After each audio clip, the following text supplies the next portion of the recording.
and I quote, "I'll be there in a minute. Give me a second." Time is relative, folks. Time is relative. Yes. So, hey, cheers to everybody in the chat. They're a division rival. I don't care how many wins they get. Screw them. That wasn't the take I was expecting to hear. I want to gush over watching live Chris Tanev. I think that we completely underestimate the skill it takes to play defense. One highlight or several highlights does not a Calder trophy make. I'm stepping in here. I'm going to be the crotchety old man here. They need to learn patience. They need to understand the tension, everything, and the drama. How dare! Look at this. How is McDavid not getting a penalty? You guys need to calm down with this, okay? You guys need to calm down with it. Well, hello, and welcome to the Shifts and Pucks podcast. Of course, you can follow us on Twitter at Shifts and Pucks, Facebook.com Shifts and Pucks, YouTube.com Shifts and Pucks. Subscribe wherever you get your audio, as well as on the Area 51 Sports Network. First of all, how's my headroom? Because it is. It's good. You got it this time, I actually be going the other way now. No, you're good. You're good. Okay. For those, it's not half. As long as there isn't half the top of the screen that doesn't have your face in it, yeah. I think we're doing okay. Okay, there we are. My face is in the. It's very much there. Yeah. Yes. Okay. So that's good. We've made a step here. You know, I got that diploma that I have somewhere packed here. It's useful for something, and I work at a radio station. So hey, kudos. But we're of course. Yeah, welcome, getting our headroom together, getting our crap together, getting our shit together, and talking some hockey as we are halfway through the second round. One team has just advanced to the third round, a team I completely underestimated, to be completely honest with you. The Carolina Hurricanes have just advanced. They knocked off the New Jersey Devils in overtime. They will await the winner of the Florida Panthers and Devin's Toronto Maple Leafs. Devin is here. Hello, Devin. Hi, Kev. How are you? I feel like I should give you a hug. There's so many emotions, man. It's hard being a Leafs fan, but you know it's never dull. So first of all, it's good to be back. It's been a fucking long time since I've been on, and I'm just happy to be back. It's great to have you back. Tyler, you're here as well. Hello. Yes, nice to see you guys. It's kind of been strange in the second round here. How much like the first round was just so good. Most of the series went really long. There was a lot of feistiness, a lot of controversies, lots of stuff to talk about, and it's yes, it is half the games, but it doesn't seem to have the same amount of bite to it up until last night. And, we're getting further along in the Vegas series with Edmonton and the Toronto Florida series, of course, and that's that's getting interesting there too. And we'll be talking about some of that. Otherwise, it's been really nice out here, and softball season's underway, and my body's holding up from that, so life's pretty good. Good. Well, that's better than Devin, because softball was what kicked off Devin's knee injuries in the first place. So yeah, it's a count your blessings, man. I didn't know that. just make sure you plant your foot properly before you throw it from the outfield. Yeah, it's funny you say that, because last year all my little tweaks to hamstrings and quads and stuff, and we're the fields we play on here could be better. Let's put it that way. But just the odd wrong step is, for people our age now that can do it. Do not get surgery, for the love of God, please. No. It's shitty. For you. It's so bad. Yeah. Sean, how are you? I'm doing well. Yeah, it's been. We're about to get into a unseasonably warm time here in Calgary. But yeah, we got some good hockey to watch. My TV broke earlier this week, which was not a good time for that to happen in the middle of NHL playoffs. But we got a new one. But Yeah, it's just but so I had to watch that nice double header yesterday on the smaller TV. So first world problems here. Yes. Well, certainly, yeah. That. Yeah, well, I'm glad you got a new TV. And we'll start with the playoffs. There's a lot to talk about. This has been probably a controversial week on a number of different levels. And we'll start with the controversy that started last night. There's a controversy of one suspension that I think some people are feeling shouldn't have happened, and one suspension that I think a lot of people are feeling is a bit too short. And as Tyler mentioned, the Vegas Oilers series has been basically, except game one, has been a blowout either way. Either Vegas is blowing the Oilers out or the Oilers are blowing the Vegas Golden Knights out. And the series is starting to get that nastiness to it. And so this starts with Alex Pietrangelo, who took a stick, basically took this choked up on his baseball bat, went way up and took a swing at Leon Draisaitl like he was a baseball. And he received 1 game for that suspension. Should we stop and just talk about this one first? Sure. Or do we need to put both of do we want to put both of these in context? I don't think I think they're two separate incidents. I do too, but I wanted to make sure where we were all at. Yeah, you steer us in whatever direction you want us to go. Yeah. I guess for me, I understand why Pietrangelo is upset, because he has been taking a lot of abuse in this series from the Oilers. So I guess in that sense, I get it, but you've got to keep your stick down. And the situation was 4-1 at the time. The game was over. There was really no need for that. It's dumb. Not only is this a suspendable play, I actually think it's a dumb play by Alex Pietrangelo. If I was a team, I would consider suspending him for 2 games for being an idiot. But I'm of the one with the stick swinging. I think that you have to give 2 games for that. But they chose 1. Too much. Where are you at? Or does anyone feel it should be 2, or did anyone feel it should be 1?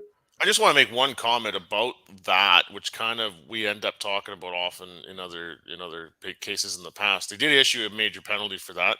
They did look at it. I mean, geez, can you imagine if they didn't call that a major penalty and they downgraded it? What a gong show would have ensued afterwards. Even as it was, there was Skinner coming out of the net to clearly try to have some contact with whoever it was for Vegas, and then they collided a second time. Howden, thank you. And so I was just like, I mean, it's not an accident, guys. It's not an accident that they're making contact. And so they had to call a major penalty there, and then often we've seen with NHL supplementary discipline decisions that seems to factor in. However, a major penalty with that amount of time remaining in a game that's clearly decided, I mean, I don't think that should be reducing the suspension. The nature of it, how blatant it was, how just cheap it was, right? Like, it's just so far away from the play and so premeditated in appearance that for it to only be 1 game, to me, wasn't enough. And then, of course, people want to do the whataboutism thing, and then you look at Darnell Nurse, and he's suspended a game for in an automatic fashion for getting an instigator penalty late in the game. So, they are different things, and I can understand why the NHL went the way that they did. It seems like a bit of a cop out, but probably it has something to do with them calling a major penalty at the time. My biggest question is, first of all, yes, that should be a suspension, 1 to 2 games.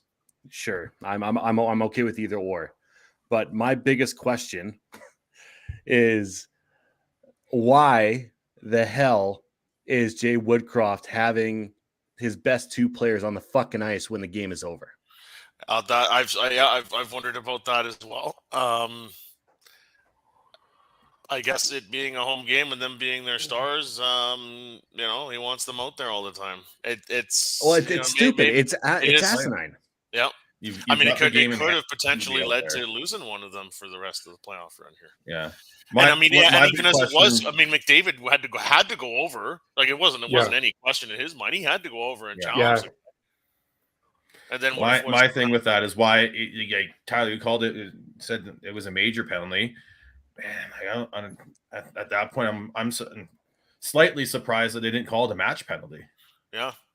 Based off of what, that would, had it been a match penalty, I think it would have definitely been 2 or more. And I think it should have been 2. That's not a hockey play. There was no intent to make a defensive play or anything like that. He was going over there to send a message. Yep. This wasn't a mistimed play. It should have been more. They got this wrong. Yeah. And I'm not the one that's always like screaming to have people banished to Siberia and looking for excessive amount of games. But one is it's just weak. It's a cop. Well, I yeah, agree with you, Tyler. I'm the same way in terms of, I think we actually do. There's too much screaming for suspensions after borderline plays in today. In today's social media and NHL climate right now. Are you talking about Radko Gudas? We can get to that one in a second. Oh, yeah, that's true. Yeah. But this one, it wasn't a mistimed play. It wasn't a hockey play. You have to send a message, and it's now best of 3 in that series. 2 games would have been very harsh, but I think it would have been appropriate. Yeah, but fair criticism, fair question asking why Draisaitl and McDavid are out at that point. It was the game was over at that point, and Vegas was looking to get something done, and then not on the scoreboard. They were looking they were trying to cause some problems. So I do agree with Devin on that, which led to Darnell Nurse getting a suspension because under 5 minutes to go. Although him and Nick Hague did agree in principle to have a fight, I don't think Nick Hague, I had to watch it again, but I don't think Nick Hague agreed to a fight while he was holding on to Warren Foegele, and Darnell Nurse was coming all the way from West Edmonton Mall to the boards there to jump on him. Sorry, that is a suspension. And I would have been actually okay if that was 2. But I think they got it right with 1. But that could have been. It's an instigator within the last 5 minutes of the game. It's an automatic. Yeah, it's automatic. At least review for a 1-game suspension. They can't go more than that, I don't think, unless there's other reasons.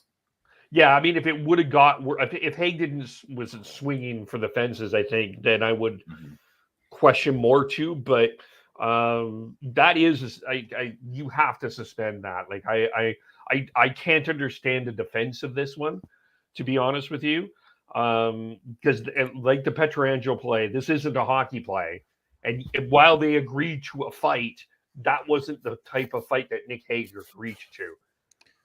Well, Pietrangelo also wasn't a hockey player either, but I gotta be the guy on the opposite side of the spectrum here. I don't think it should have been a suspension.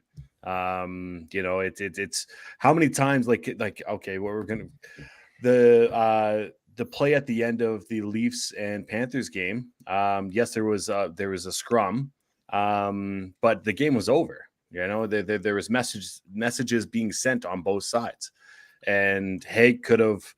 I mean, I don't know if he had a chance to defend himself other than just fight, but I think that I wouldn't have suspended him, to be honest. This is the playoffs. If you're going to let a few of other things go that I've seen within a few of the other series, then let that one go. Let that one fumigate a little bit. And we all loved it, did we not? No. Oh yeah. Now, I mean, obviously, it would be very terrifying if you, were, vested interest in the series, fan of one of the teams. But yeah, watching that last night was quite old timey hockey. There, Zebras had a lot of work to do. Let's just put it that way. You could say they let it get to that point, and I think they some criticism there to be had, but. I think had Nurse been within the play a lot closer and then went in for the to engage for the fight, I think there would be a lot. I'd be more on your side. And then a lot, but he came, as Kevin said, he came from West Edmonton. He came from like the blue line, like not engaged at all. And Haig was already engaged with Warren Fogle in a puck battle. So I think it's just when I look at that, and I think the instigator was the right call. And then because it's within 5 minutes, you're just then the face-off's just outside, right? The defenseman comes into the scrum that's below the blue line or below the red but it wasn't line. a scrum. It was an actual fight. So, when they say though that that's going to be an automatic suspension, they can't make exceptions. Yeah, just because. Oh well, we want the for the feeling and all that. Dude, right? How's that supposed to work? Like they can't make exceptions. Oh well, okay. Well, if we're gonna get into this, let's get into this because my biggest thing right now is that a fucking penalty is a goddamn penalty. Period. I don't give a shit if it's like that for years. we got to even this up. It's just it's one of those things. People like that as a concept until it goes against their team, and then it's like, whoa, we can hang on a second here. And hold on, like it's not against my team whatsoever. It's just that if it's a fucking penalty, called it a fucking penalty, and the whole like 5-1. Okay, all right. Thanks so much for coming out here. God, his name's it's one of those things that I don't agree with it. And it's not against it. It's not because it was against the Leafs. It's because it's in general a penalty is a penalty. And if your team is going to be taking more penalties than the other team, that's your fucking fault. I'm sorry. Well, That's what I subscribe to, obviously.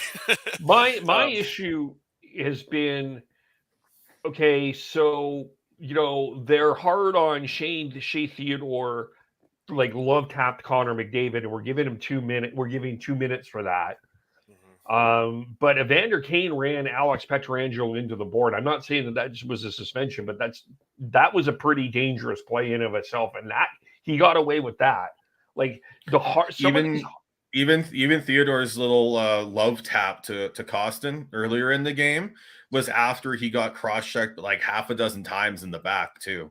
Mm-hmm. It's just it's what you're saying, Dev, is right.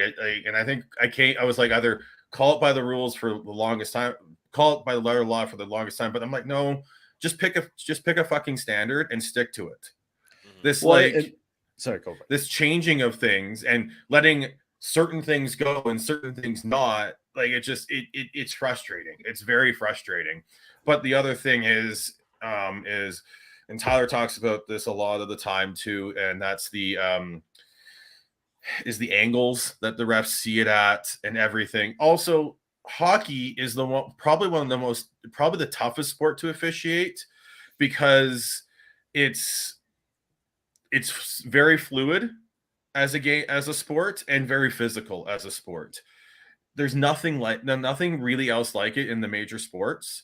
Football's physical, but it's a stop-start sport. Mm-hmm. And then footy, soccer is fluid, but it's not a physical sport. So you can only call so much a lot of the time, and it doesn't matter if you have the best officials in the world, which the NHL does. Yep. You're going to miss things. And it's frustrating when you see it, especially right now too, with the camera angles we get and all the slow motion replays we get. It's so easy to see these as penalties after the fact.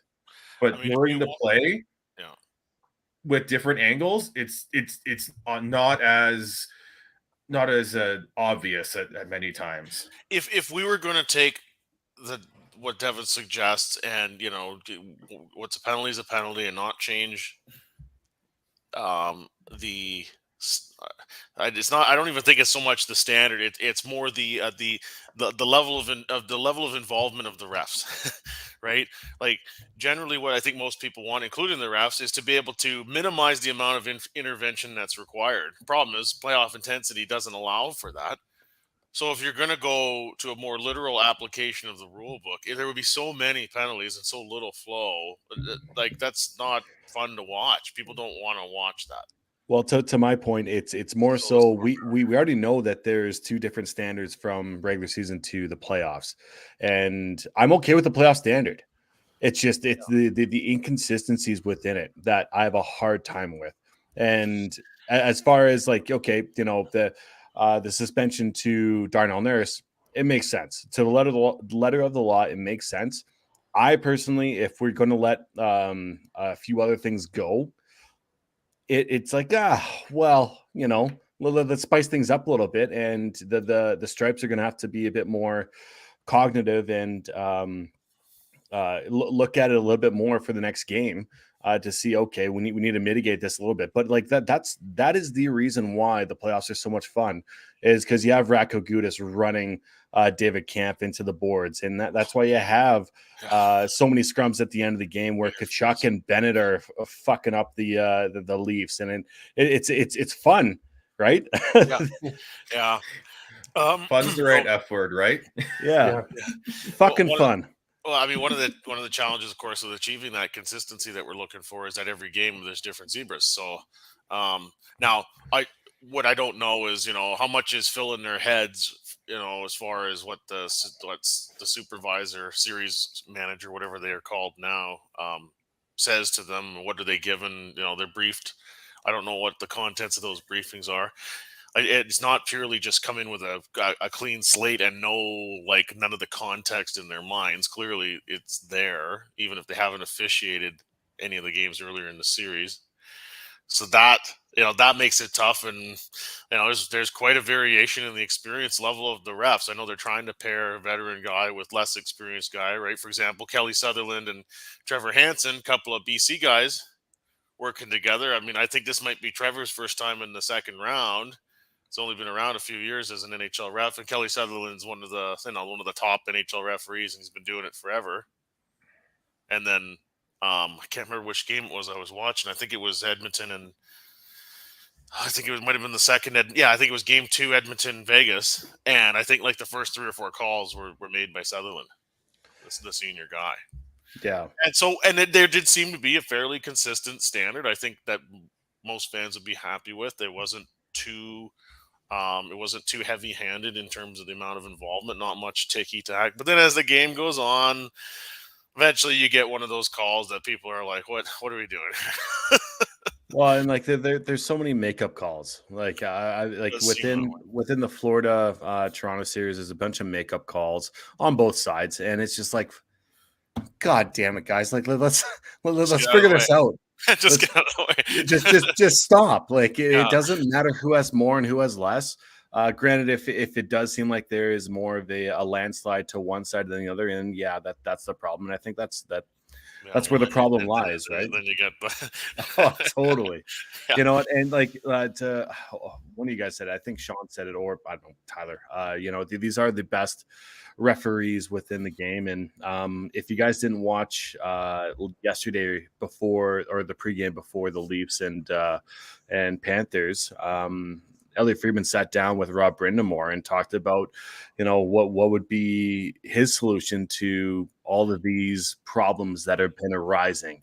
And if you didn't watch it, he was saying, well, we have review for offsides and goalie interference, then why not have it for the refs or for penalties as well, and get 2 officials off the ice to get out of the way, because granted, they are sometimes physically in the way, like last night. Well, Toronto fucking won because of a shot or a play that bounced off one of the refs and went straight in front of the net.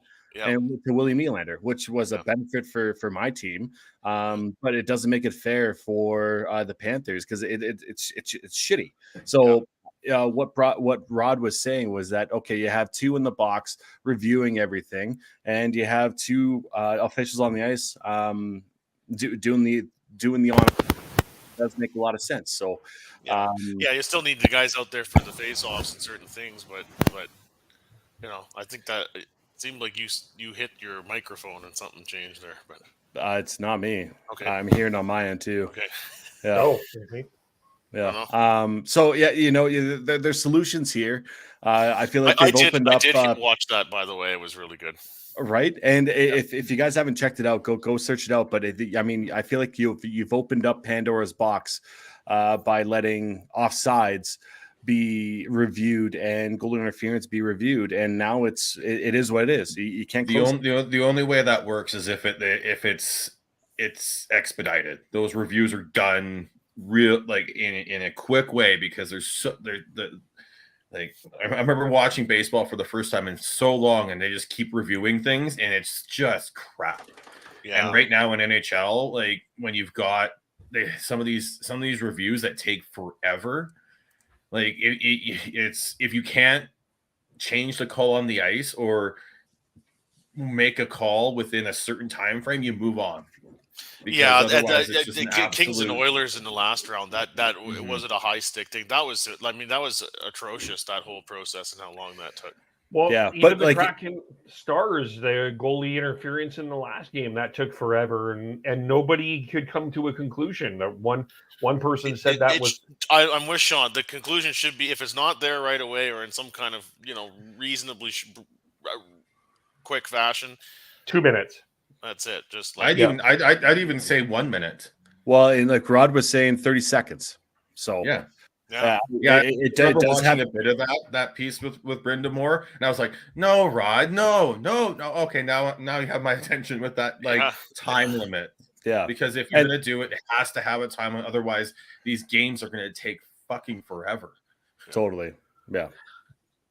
Before we get to the actual gamesmanship of that series, and really both of them, wondering if I don't want to blame the media, but it feels, just hear me out when I say this. I feel like there are times that the media is helping advocate for their team to be on the right side of the calls. You see that with Oilers media advocating for more calls on McDavid, and I think we're seeing that. You see that in every. I think there's a number of media members on a number of different teams that do it, and I wonder if that is adding to the angst, because they're just fueling that fire of, that McDavid was touched. Oh my God, that's a penalty because that media guy said it. He's right.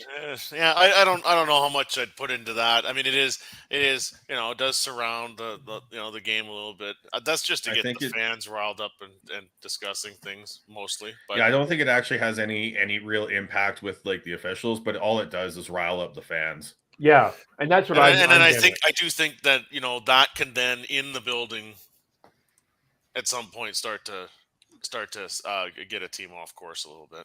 Well, is that why Keith Jones was appointed to the upper brass of the Philadelphia Flyers? That's a good question. Right? Congratulations to Jonesy, by the way. But a lengthy and funny, lengthy broadcasting career. Funny broadcaster. Worked at TSN. Remember him on some of their draft lottery and not draft lottery. It was like fantasy draft, like event started the season, started the playoffs, and he'd pop up on the panel every once in a while. Great on TSN, and he's been working for Warner Brothers Discovery now on TNT's coverage and with the Flyers as well. And so he moves from the Flyers booth to the Flyers front office. And he was doing a lot of traveling too. It's a big loss for TNT for sure. Yeah. But to get into the Oilers night series specifically, the Knights have two issues that they have to deal with. The first one is they cannot get into a special teams battle with the Oilers. They're just simply not going to win it.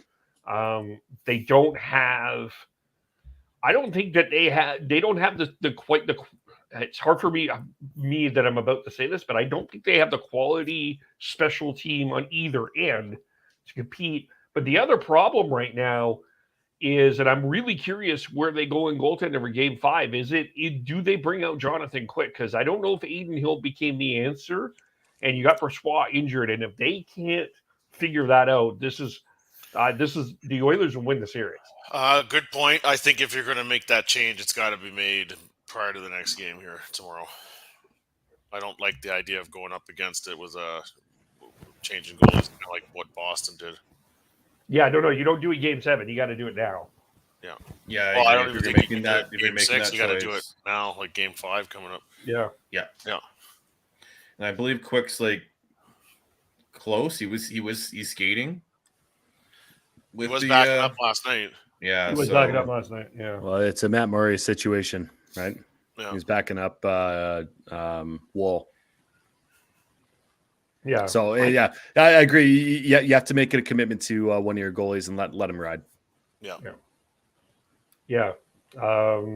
But is there anything else in that series that's kind of highlighting here? Or?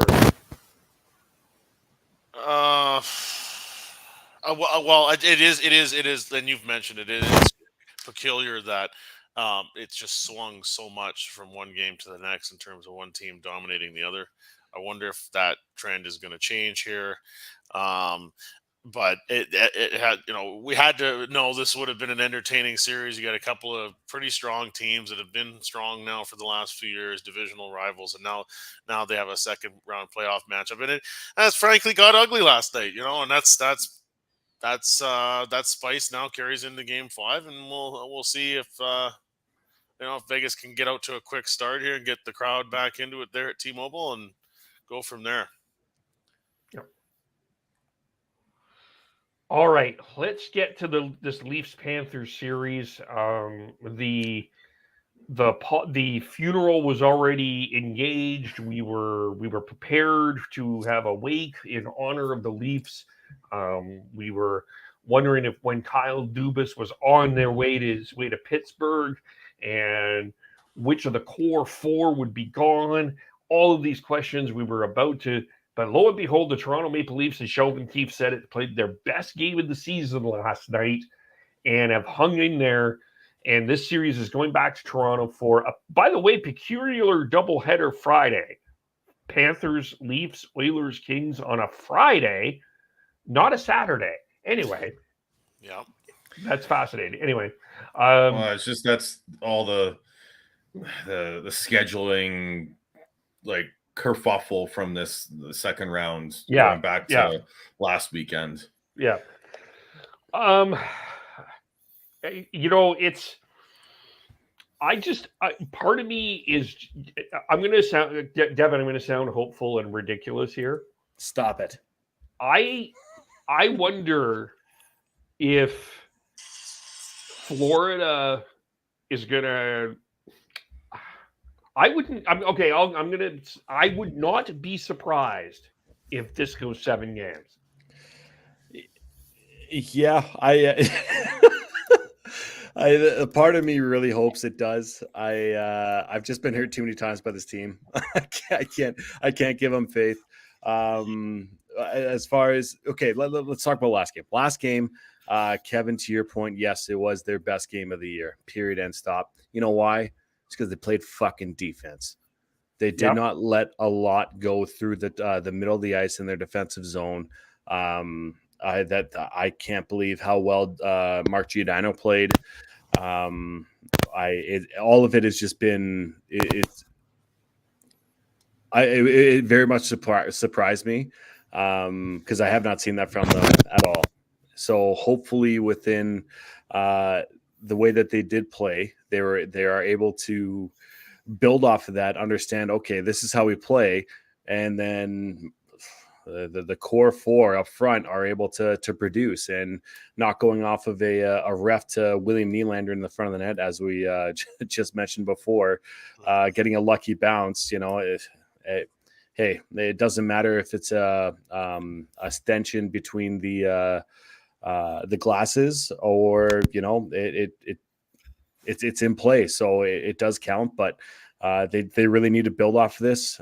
Their post-game interviews are still very straightforward, understanding what they need to do. It's not over, but God, it's at the beginning of the game, I was lying down being like, all right, let's watch this debacle happen. And then all of a sudden I started sitting up, and I was on the edge of my seat by the end. So, there is hope, but They still got to show that they can do back-to-back wins. Because one other thing before you guys go is that they haven't lost 3 straight games like they did earlier the series since earlier this year. I think it was October or beginning of November was the last time they lost 3 in a row. So that says something. I don't know what it means, but hey, that's stats. Yeah, I mean, I'm hopeful that this will get to a game 7, just to give us some more puck to watch with Canadian content, obviously. But the feeling in the building there at Scotiabank Arena for a game 7 under these circumstances would be interesting to see, to say the least. It might be too much. Yeah, yeah. I mean, thankfully for them, it didn't get to that point this time against Tampa. That would have been very nervous energy. This time, maybe not so much now because they got past the first round of 2, falling behind 3-0. I think everybody would just be happy. But if you come back from 3-0 to 3-3 and you're back in that arena, I mean, yes, there will be nervous energy, but you would have a heck of a lot of momentum. Yes, for sure. And the other thing is that the one thing I'm scared about, and the one thing that I fucking hate being a Leafs fan, is that you have Leafs fans in the arena being fucking idiots. And if say for instance they don't come out to a good start, are they going to get booed off the ice after the first period? Yeah, it's hard to know, right? It would be a weeknight game. I don't know if that changes anything, but probably not. This is the same fan base that was breaking broomsticks after this last game. Smarten the fuck up. Like, honest to God.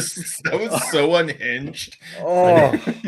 Yeah. It's so cringy being a Leafs fan. It really is. I didn't catch enough of the telecast to know this for sure, but I saw somebody I follow on Twitter noticed how there wasn't as many shots of Maple Leaf Square shown on the broadcast for Game 4.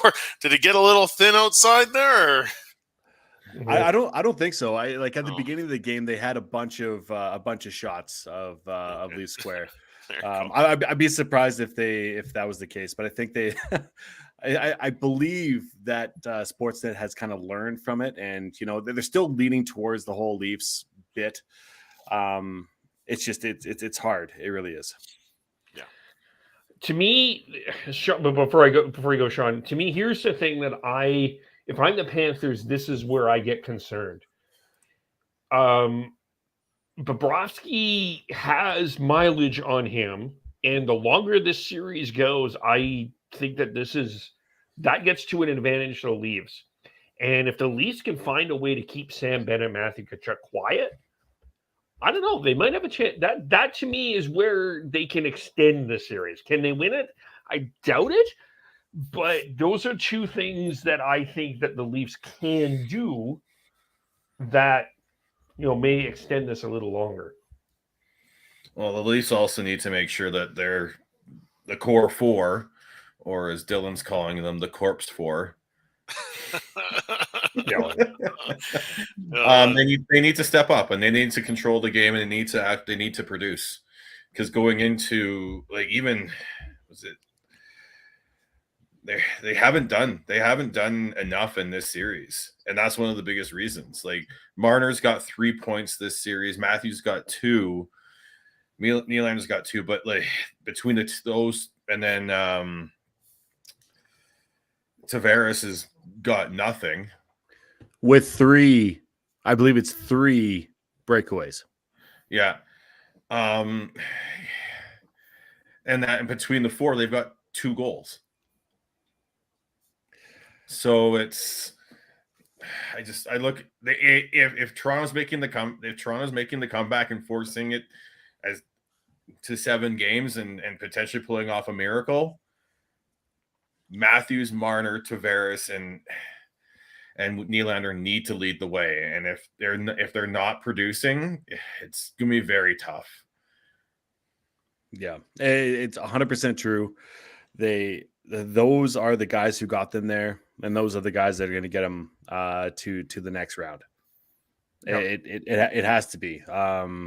Joseph Wall, he was really good coming into that game when Samsonov got hurt, and he played very well, especially with those first I believe 3 of those first 5 shots that he had in game 4 were very dangerous. And it was game 5, sorry. It was very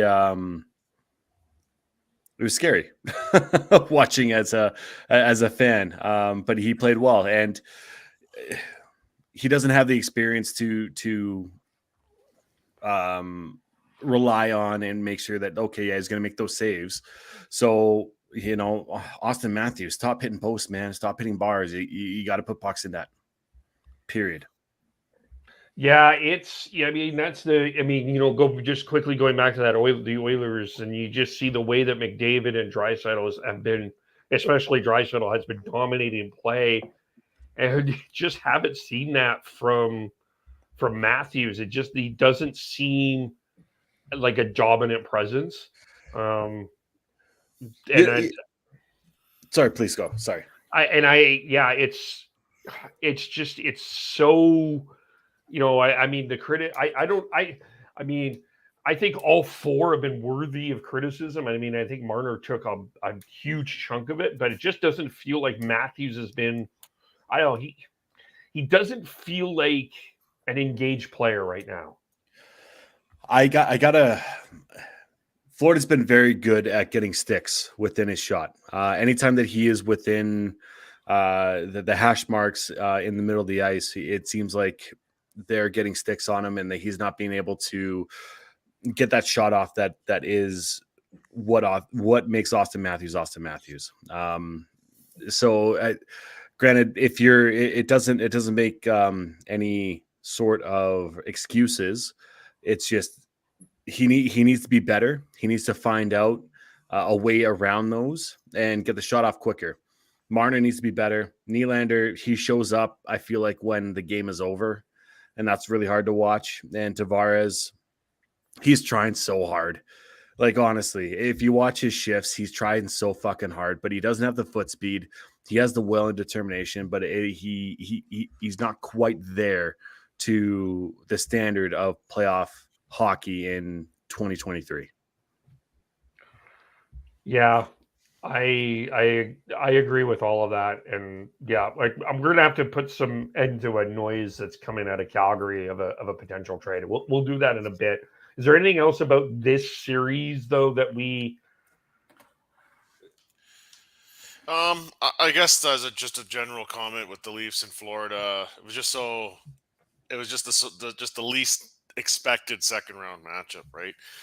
And it was either going to. I think most people obviously figured Boston would get through, and then Boston Tampa or Boston Toronto would have been very compelling watching, and there's a lot of history there. You had to wonder. I always kind of felt like if Toronto could get over that first round hump, that might be the springboard that sends them all the way. Problem, they run into Florida, which had an even more, incredible hill to climb against Boston coming back in that series, and how much of an upset on paper that was. And now it's kind of looking like, well, maybe Florida is the team of destiny here that might go all the way. Obviously, Carolina awaits them next if they're able to finish the job here, but it's just been very interesting to see how this is all unfolded, because there's been so many brackets out there that would not have had Carolina and Florida in the Eastern Conference Final. See, you know what? To me, I think Florida was a worse matchup for Toronto than Boston. I actually would have picked, if Toronto played Boston, I was going to pick Toronto, because I actually think they were a better matchup. I just think Florida matches for everything that Toronto has. Florida had an answer for Matthews, Barkov, Marner, Tkachuk, Tavares, Bennett, Montour. Montour. That line of Listerinen, Lundell, and Sam Reinhart. I would not getting enough. I know that we're looking at this through Leaf lenses, but that line is not getting enough credit. That's been probably the best line in the series. So for sure. Yeah, I just felt Florida was the worst matchup for them. You listen, if Toronto comes back and wins this series, they go all the way to the Cup final. I'm not going to say they're going to win, but they go all the way to the Cup final because they have the belief. They have the monkey off their back from the first round. They come back from a 3-0 series deficit. It's inevitable. I truly believe that, and that these lessons that they've learned along the way of this playoff is enough for them to go all the way. But it's got to be a game at a time, and some people might think I'm fucking crazy, but that belief goes a long way within whether or not it's the Maple Leafs or name 31 other NHL teams within the playoffs. It can happen. It's happened before. It has happened. Like it happened this decade, or last decade. So it's not impossible within the last 10 years. Yeah. The other series, just quickly, it looks like my belief in the Seattle Kraken should fade, but I will stand strong with them. The Stars are beating them 3-1 in Game 5. Yeah, definitely not over till it's over with those two. No, the Kraken, give them credit. They fight. They do fight to the end. But so we'll see. I did pick the Kraken. I may look silly at the end of this, but that's okay. Dallas is a good team. It's going 6 at least. This is what game? Yeah. It's going to 6. Now. Like if you even if you're not silly there, Kev. Yeah. You're silly in other ways, but not that way. not that way. We'll see what happens there. I guess Jared McCann was a huge loss. But Miro Heiskanen has been probably, if not the second best defenseman in the playoffs. Hey, but Alex Kerfoot is better than Jared McCann. Not quite. Maybe let's transition here. Ask me if I'm bitter. So I guess this is the time to do the transition. Get on your Flames hat, Devin. We haven't had you since Daryl and Brad left the soap opera that was. We thought Daryl won. Daryl left too. And now the Flames are looking for a general manager and a new head coach. Kind of after everything that has happened, what are you feeling? Okay, so I'll start at the beginning.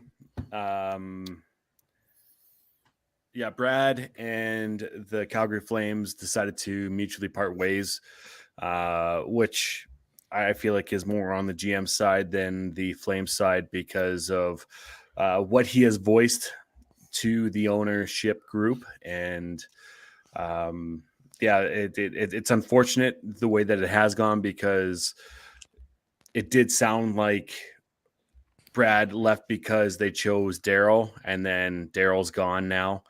And it really is unfortunate. I hope Tree Living the best going forward. I think he did the best that he could within this group. You know, what GMs have not had a bad one or two signings or free agency or trades. But it is what it is, right? Moving forward, I think that I have a few friends that think that the Flames are stupid for moving on from Daryl Sutter.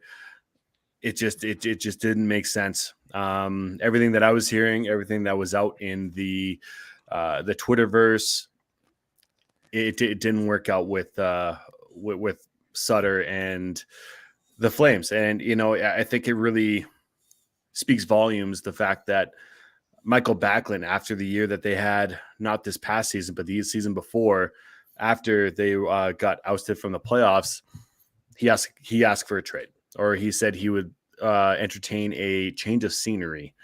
And talk about a guy who was drafted by Daryl Sutter.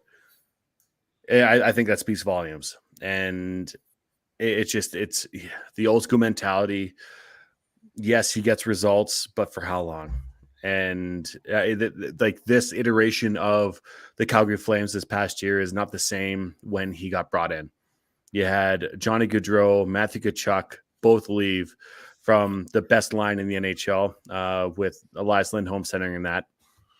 Then you bring in Nazem Kadri, who won a cup, and you bring in Jonathan Huberdeau and Mackenzie Weegar. Weegar said, that it was basically time to go. That Backlund and Sutter had a bit of fuck you matches in the dressing room multiple times. So to me, Backlund was the heartbeat of that team last year. If he stays and if the Flames decide to keep him, he needs to be considered for the captain, if not Rasmus Anderson. But that's kind of beside the point as of right now. But as far as the search goes, I respect the fact for the GM.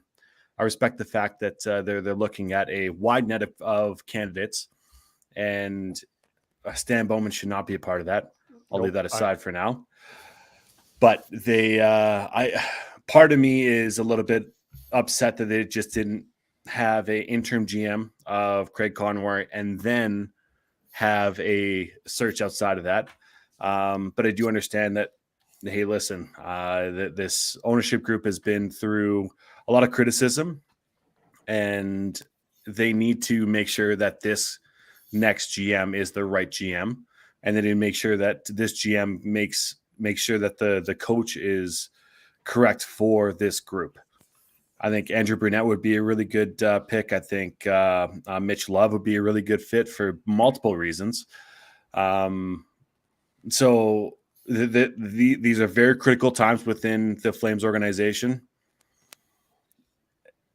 God, it's there's just so much that's going on since I've been on, and I don't know the direction. I see this group as being okay. You have a 2-year window. If this 2-year window doesn't work out, I mean, you're married to Jonathan Huberdeau for another 6 years after these 2 years. You're married to Nazem Kadri for the next 4 years after that 2-year window, and who's going to take them? Yeah. So there's so many directions that this could go. The only direction that I see it going within this ownership is playoffs or bust, and to me, it's Stanley Cup or bust. It's not playoffs. Fuck playoffs. Yeah. Getting into the first round is not good enough anymore. So there's a lot of question marks within this group, and they have to get a GM before they get a coach, because if they get a coach before a GM might not like the coach. So who the hell knows? I know that they are going to prioritize getting that GM first there, Dev. I think that's everything I've heard, including I think what Maloney said is that they want to get the GM in place first. They want to do that right process. Yep. Yeah. I think all year long it was overlooked by a lot of people about just how much change was made to the Flames roster and whether they were going to find the winning formula with the new group soon enough to make the playoffs. And it just ultimately didn't work out. But also you have to wonder now too, like were these guys Daryl wanted? Kind of doesn't seem that way now in retrospect. Like, so, and then, now you hear about Brad Treliving leaving, mutually parting ways kind of, so that lead, right. So, but that's not always used. Sometimes it's dismissed or terminated, fired, whatever, where the guy wanted to stay clearly and didn't get to stay. And in this case, when they start saying that, it kind of raises some questions about, was he finding it impossible? Can I there a long time though. Yeah, and I'm gonna, this may be a little bit of a rabbit hole, but hear me out. I think because we talk about these two teams, I've been thinking a little bit about this. I am starting to see a lot of Francisco Aquilini and Murray Edwards. That's not the take I was expecting. so Kev, within that, what do you mean by that? I feel like Treliving couldn't manage. We talked about this with the Canucks when the switch was made from Benning to Rutherford Alvin. Treliving was trying to manage up, and ultimately he lost because he was so stuck with Sutter. I do believe that Treliving wanted to get rid of Sutter. I have no inside knowledge. This is my sense. I do believe that Treliving wanted to get rid of Sutter during the season, and he wasn't allowed. And he wasn't allowed to do it. Yeah. And I think that is why a guy like Stan Bowman is in this conversation, because he wants this cup, and he's going to be willing to do whatever he can.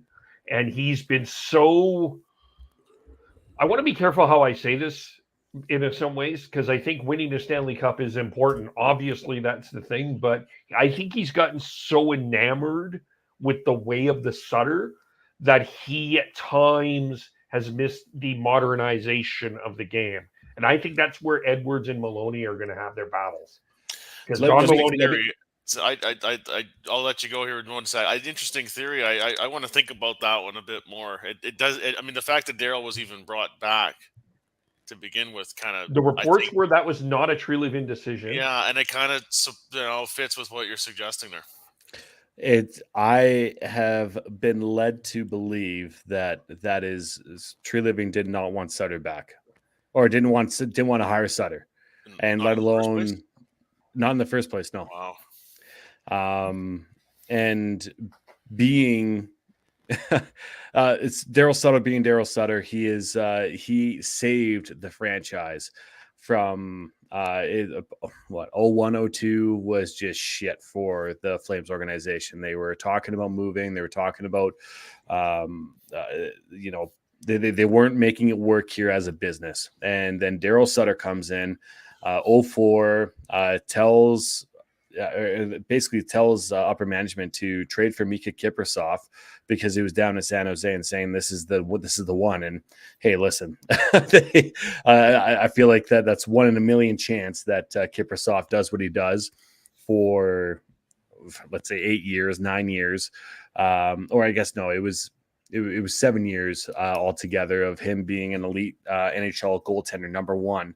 That should, granted, he should be up in the rafters of the Saddle Dome and the new arena if or ever that happens. But the point of this is that Brad Treliving did not want Daryl Sutter. It was not his guy to come in. It was Murray Edwards was the one who executed, put that together, and it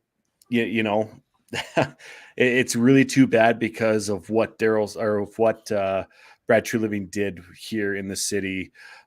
He was a frontline guy when everything happened with God, what's his name? Peters, Bill Peters. Yeah. He hired Jeff Ward because from what I know, Murray Edwards giving him direction, being like, hey, we've already paid Bill Peters X amount of money.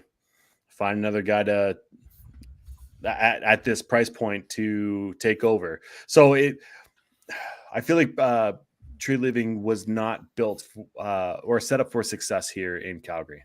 And that's what really sucks, is because, I mean, like, outside of the fact that I love Brad and what he did here, I just think that it's kind of a shitty situation for him to be in. And I think he made the right choice of getting out of the Flames organization and moving on.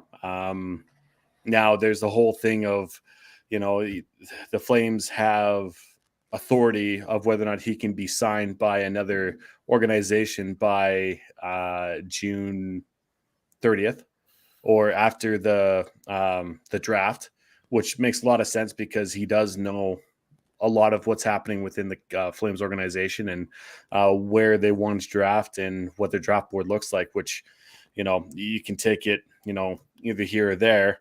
But I think the Flames are making the cautious approach is if he does go to, or if he wants to go to Pittsburgh, you're going to have to wait.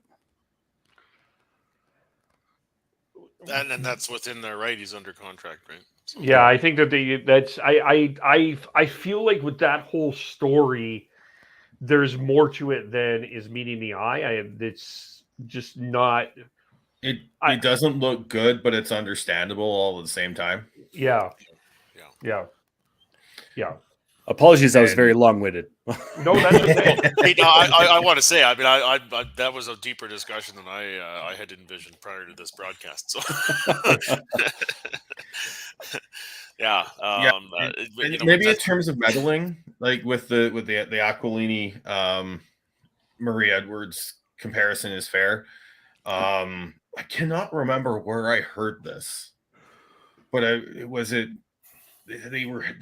times where Murray Edwards was incommunicado with the management team, and they weren't able to make decisions and get approval or whatever. There's a trade that was supposed to happen with Minnesota, and they weren't able to get upper management to sign off on it before they made the trade, which was Frolik going to Minnesota for Jason Zucker. Yep. That's the rule. I truly believe that happened from me and my sources. So, well, whatever you take for that. Mm-hmm. Well, the one thing that I keep coming back to as well is I just don't think it is sitting well with Murray Edwards' bank account that the Oilers are making all this money and they are flying along in the playoffs and he's not. So I wonder where his hand is going to be in. Like I still feel the odds-on favorite to get the job is Craig Conroy. Should be. It should. I would agree with you, but that I just wonder if there's a curveball in all of this. And there is one curveball in terms of everybody, and I didn't realize this with the Andrew Burnett situation. Lindy Ruff does not have a contract after this year. And I wonder if he's the heir apparent in New Jersey. I mean, what Lindy did this year, it'll be his choice whether or not he leaves or stays. Yeah, he'll be offered another contract. And the other thing with the, to your comment about the seeing Oilers in the playoffs in the second round and all that, John Bean in that press in the press conference about, can't remember whether it was Sutter or the True Living News, did say he cannot use the rebuild word. Yeah. So, it's such bullshit, man. Like it like whether or not rebuild, retool, what the fuck ever. Like it's semantics, realistically. Well, what I'm saying is, I think you are going to see. I think whoever the GM is and whoever the coach is, it's still a win now. It was still a win now mode. Even though you've got next year, yes.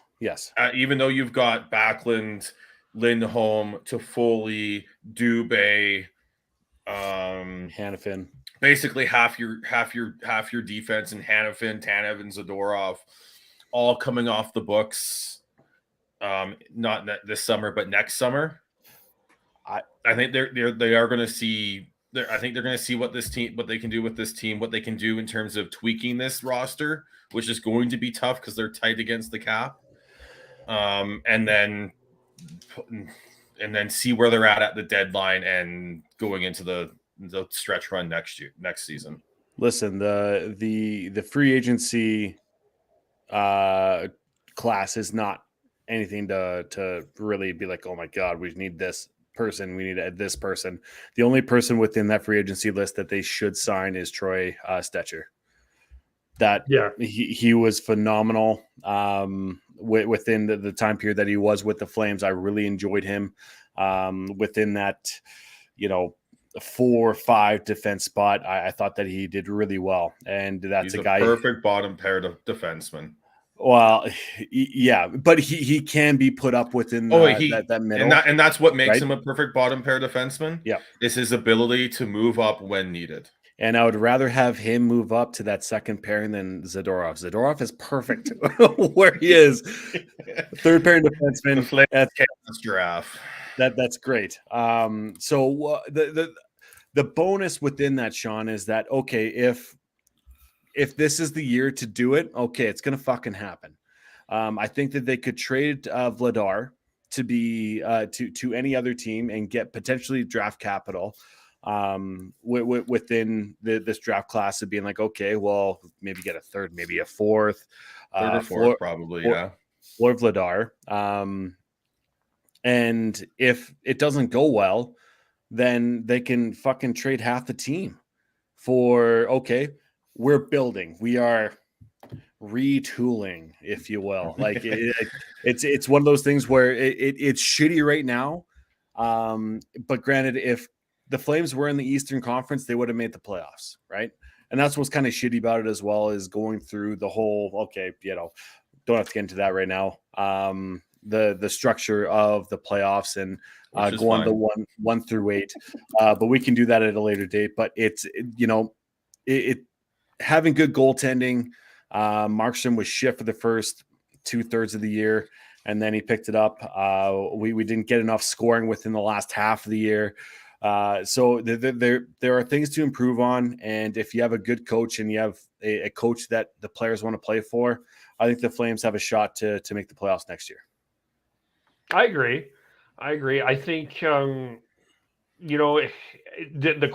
big question for me is Lindholm, because, depending on where you go, there is a scenario where you could possibly send him to his friend Johnny, who didn't go to Philadelphia, for Columbus. They have a couple of really good young. They aren't moving Lindholm, Kevin. They might. I don't think unless he asks for a trade, they aren't moving him this offseason. Well, he's not. He doesn't sound super excited about staying. Was that before or after the Sutter news? The reports I'm hearing is it doesn't matter. If he is not signed before the beginning of the year, he is full on getting traded within this year. I don't see why. Like, yes, okay, you're in a playoff position within the trade deadline, sure, but I've heard Boston being a big front runner within that as well, depending on Patrice Bergeron, where he is at within continuing his career. And Lindholm was a big front runner within that draft class for Boston. So I could see Columbus as well. But you have to keep your options open and being like, okay, yeah, we're going into this year, and there's been sellers that have made the playoffs and done decently well, but you have to manage your group accordingly. And right now, I would rather trade Lindholm than sign him long-term, as he is, Sean, old. See, I see them like looking to try and do what they can to, like, it might be the wrong move, but I see them looking more into the win now and seeing what this roster can do. Unless Lindholm actually requests a trade, I think they try and sign him long term by being a competitive team and a more fun team going forwards. I just don't see Boston having the trade assets to make it work, even if that's on the table. Where's the thought process coming from? Because you've been a big proponent of not signing people long term who are close. I'm not to 30. Saying that's the right move, Dev. I actually said, like, maybe it might not be the right move, but I just look at, like, when you have the John Bean comment saying I can't say rebuild and the talk about all that. That's what I think the Flames are doing. It's not what I think they should do, Dev. Yeah. That's the difference. One of the questions I guess I would be curious about with Lindholm is, does he want to play center or wing? He's a center. Like, the only reason why they would keep him is because he's a number one center. Who else would be a number one center within this roster? The fact that we've talked about Sean Monahan being the number one center for how long, Kev? Yeah. It's finding a number one center, a number one defenseman, a number one goalie. Those are the three biggest things within the NHL. And the reason why I could see why they would extend Lindholm is because he's a number one center and he could be a Selke nominated center. I would try to extend Lindholm myself. I'm a huge Lindholm fan, but at the same time, I also can see an avenue of trading him to get some younger prospects in the organization. He might be the best trade chip, but I mean, are you willing to spend $9 million on him to stay for 6-7 years, which would take him to 36, 37? I think part of the conversation with this one is also what's the cap looking like? Yeah. Well, the cap is supposed to be going up after the next 2 years or next year. That's what it's projected how much to is be. that going up, and how much if they can get an inkling on how much that's going up, and then get him signed to a deal that makes sense going forwards versus waiting for and all that. I think that's a big part of that conversation too. I heard Merrick talking about Dylan Larkin, and that would be a very similar kind of ballpark-ish. And granted, Larkin is younger than Lindholm by 2 years, but Larkin's going to be making 8.7 next year. So it's that old. Yeah, 26. He'll be 27 when that kicks in. So it's one of those things where you have to look at the comparables, and so depending if the cap goes up, then you got to be looking at plus $9 million because Larkin isn't a Selke winner. And God, we've talked about Selke centers for how long on this podcast, and it all depends on what upper management wants and where they want to go with it. Yeah. Well, speaking of $9 million, that will lead us to the lottery because the Chicago Blackhawks made a hell of a lot of money this week because they won the lottery. They won the Connor Bedard sweepstakes by getting the number 1 pick. It was funny because it was the most anticipated draft lottery since Connor McDavid, but it turned out to be one of the grossest feelings of a draft lottery at the end of it. I think a lot of people were bothered by the presentation. Of course, then there was the whole mishap with Kevin Weeks. I don't know what happened there. And ultimately, a team that I think I'll just say it, a team that should not have a first-round draft pick this year ended up winning the lottery. And I think I came away feeling kind of gross. I think that's the way it's, it's hard not to talk. It's hard to talk about the Chicago. I mean, we already talked about why Stan Bowman and Joel Quenneville should not get some automatic passes back into the National Hockey League until they answer some serious questions. I'm not even comfortable having a conversation about Patrick Kane and Jonathan Toews, quite frankly, right now, still. But, it feels like this organization that did everything wrong and just got back and got like the biggest clover leaf in front of them. And I don't know.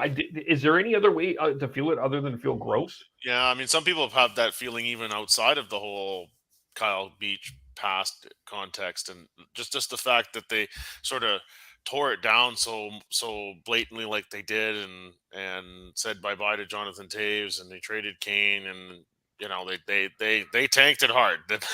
Anaheim tried the tank and they weren't rewarded for it, and Chicago was rewarded for it, and they're a team that's won a bunch of Stanley Cups in relatively recent times, and so even that by itself is going to be stinky for people. And then there is the argument, of course, around whether they should have been even eligible for this as a punishment for trying to cover up a fairly, nobody needs to be reminded how terrible the scandal was. Well, not even that. Like they're just that whole thing. We talked about Bill Peters a little bit earlier. Mm-hmm. What franchise did that all happen under? Oh, it was Chicago as well, wasn't it? It was Chicago. The Rockford Ice Hogs were the AHL affiliate for Chicago. Yeah, that gets like it's I use this term when I was on that day. They are a morally bankrupt franchise, and then you throw in what Rocky Wirtz said after all that when people were asking about it. It's just you feel gross. So you gave me a little segue here for this. I is going to be unpopular person on the panel here, but morally bankrupt. Yes. And fans feel that way. Unfortunately, the powers that be in the NHL, they're just not going to make a connection between that and this lottery process. Should there be a connection? I think so. A lot of people would think so. I think we all agree on that. There should have been this level of punishment as a message sender for everybody in the NHL. That this is a very severe thing that in terms of professionalism of your organization, that cannot be tolerated, right? And there has to be this kind of a consequence, not just fines or firing a few people and then moving forward. Because they made the fines, right? that they were fined $2 million for that whole situation. They made that all up because they won the Bedard lottery. Yeah. Well, and the other thing is that they have 10 fucking picks within this first 5 rounds of this draft. It's not like giving Bedard's a massive fucking piece within that. But if you take that away, they still have, one of the deepest drafts since 03?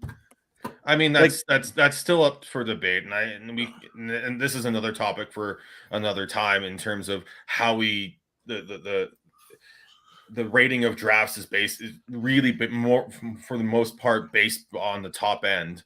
But my point within that is that they have say for instance, it's top 5 within the past 2 decades of drafts. They're still going to hit on at least, I think, 2 or 3 of them, right? With being NHLers, it's asinine that Gary Bettman did not decide to fucking do something about this and make this okay, because honest to God, I'd rather have Bedard a Blue Jacket than a fucking Blackhawk.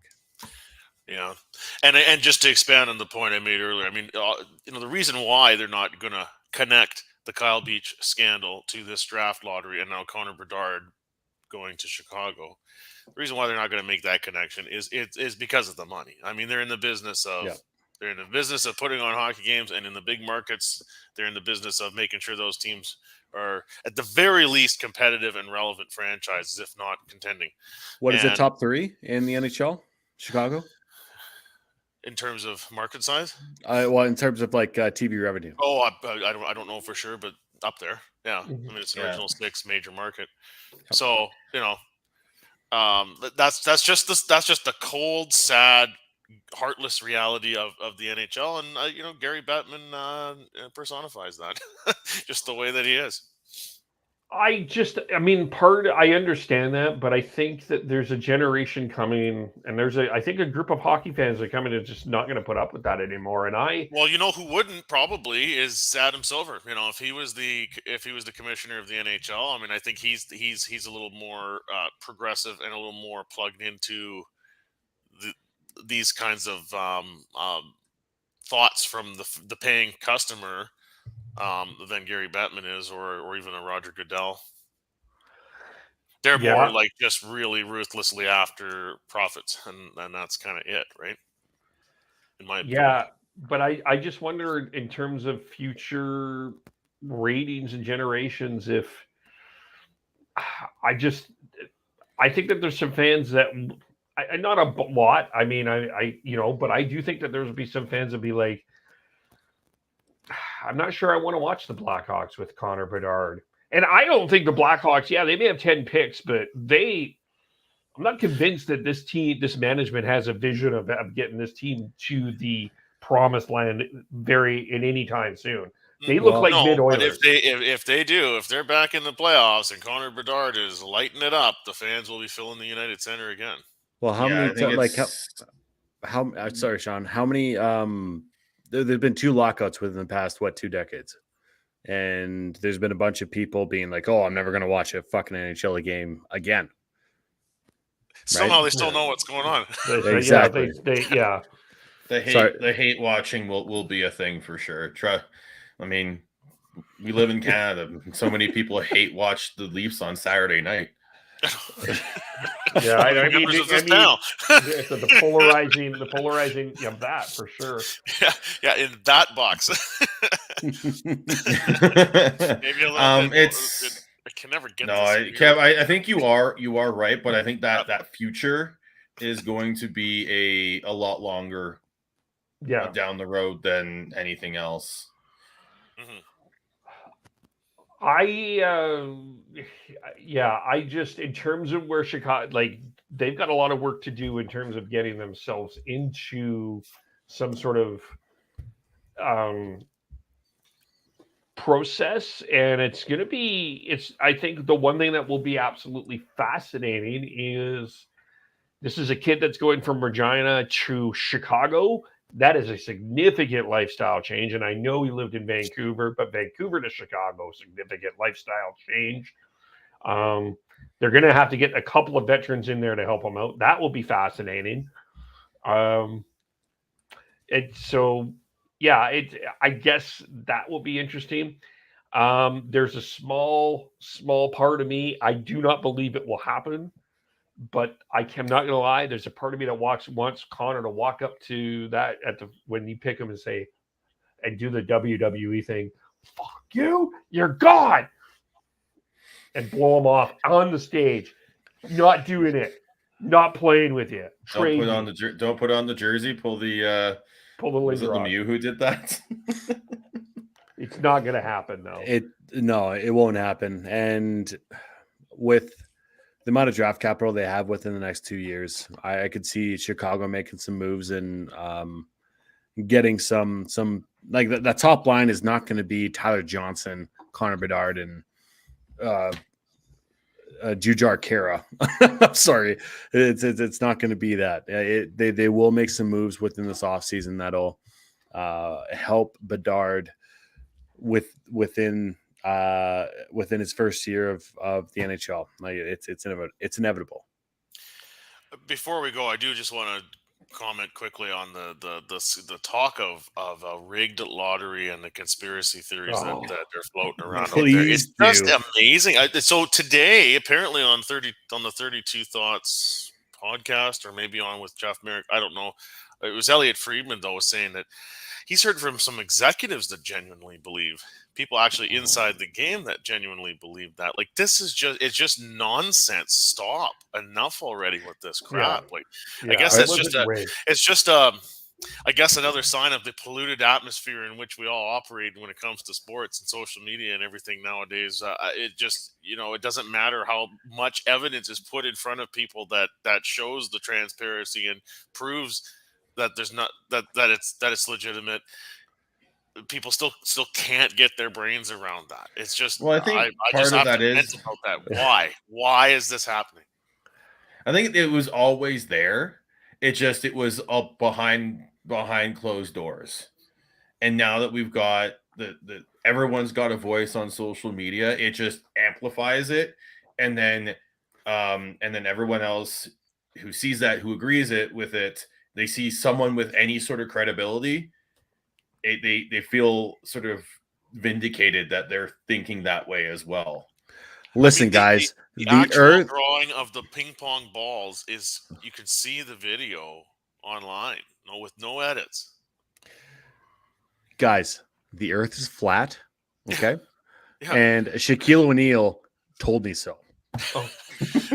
Ray Ferraro went off about this on his podcast with Darren Dreger this week, and it's funny, he mentioned that. He's like, Dregs, there's people that think the world is flat. There are Leafs fans who think that Wes McCauley's out to get them. Yeah. There are people who breathe the air that think these things. That it doesn't mean, okay, if you're famous, it doesn't mean you're fucking smart. All right. Yeah. Honestly.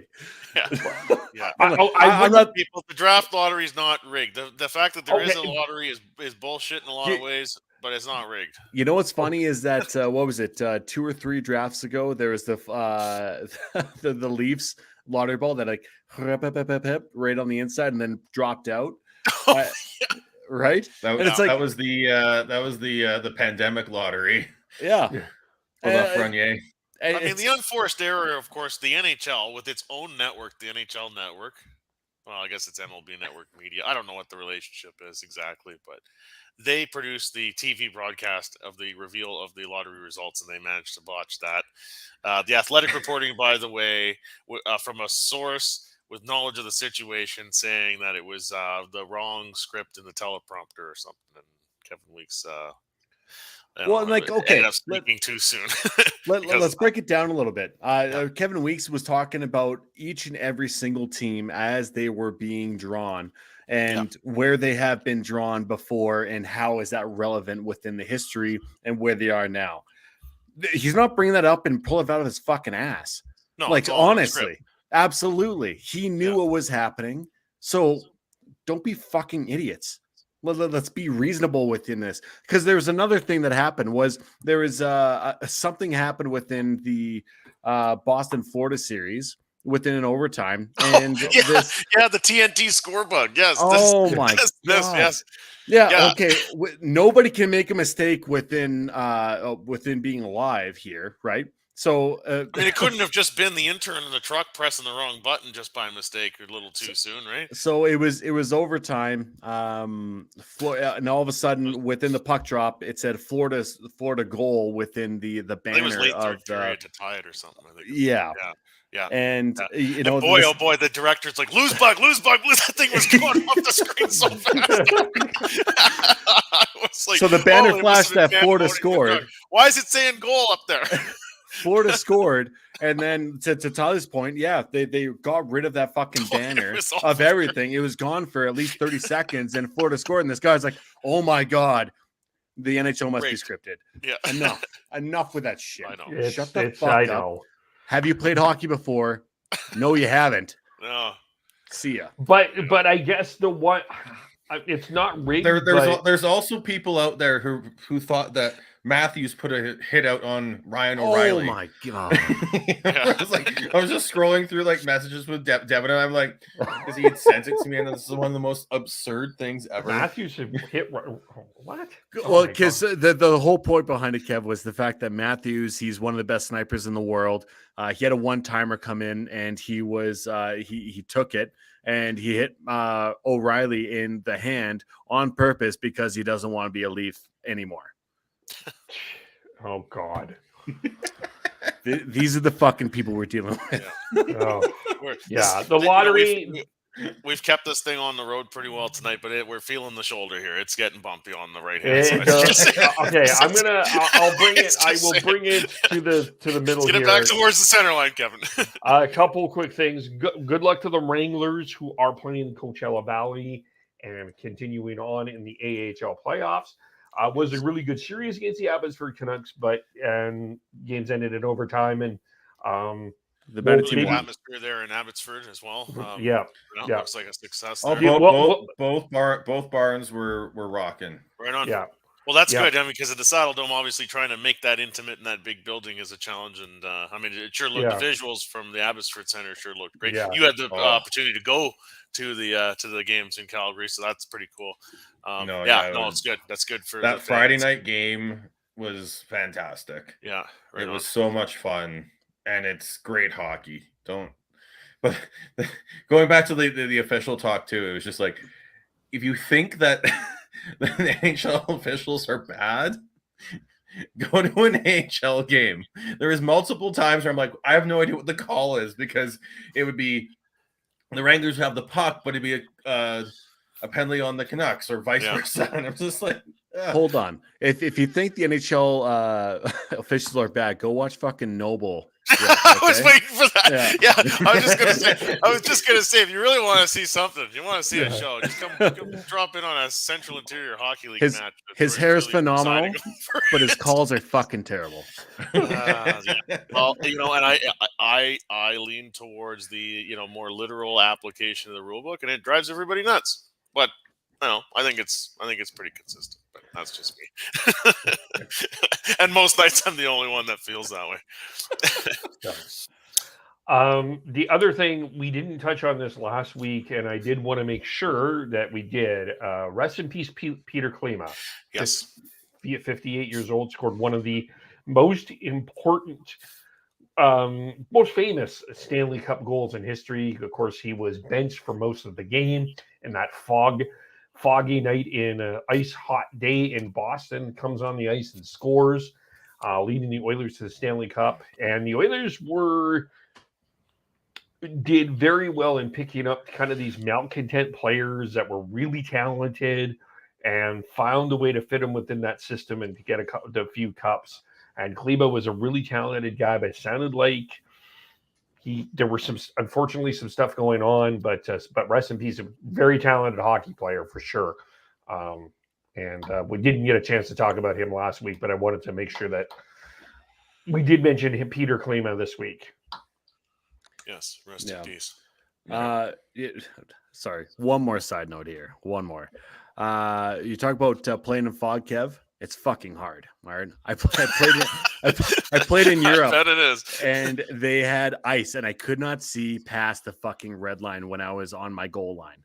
All right, it's fucking hard. It sucks. Well, I remember watching that game in the 90s there. It just like you could barely see Peter Klima even on the crappy TV that I had, and then added the fog. Like, is that Klima? Was that Gretzky? Hold on. What? Where's that old man voice you normally do within? Peter, is that a Peter? There we go. That's iconic. All right, we're at the 90-minute mark, fellas. We are. God bless Dylan for hanging on with us. God bless you, Dylan. I'm sorry, Dylan, you did not win the Connor Bedard sweepstakes, but you do have 3 defensemen that are defensemen of the year, so congratulations to that. We'll do a discussion on the draft and where everything is at, but we'll leave it here. How do we follow everyone? I am Bearded Canuck 03 on Twitter. I'm on Twitter at TNoble, TNOBLE. Dylan, I was not cheering for your Anaheim Ducks, but you can follow me on Twitter at GordHowe09. I was not cheering really for anybody, but you can follow Chris at Schneidz, SCHNEIDZ. You can follow me, KEVOLE, Shifts and Pucks, Facebook, YouTube, Twitter, Twitch. Subscribe wherever you get your audio, as well as on the Area 51 Sports Network. Don't forget to check out Fireside Chat. They do their weekly Flames podcast. We'll probably connect with Dan and Matt once the Flames make some decisions here as well in terms of their GM and coach. So check out that, and we'll be back to finalize round 3. Thanks for watching. Thank you for listening. We will talk to you all very soon. Bye for now.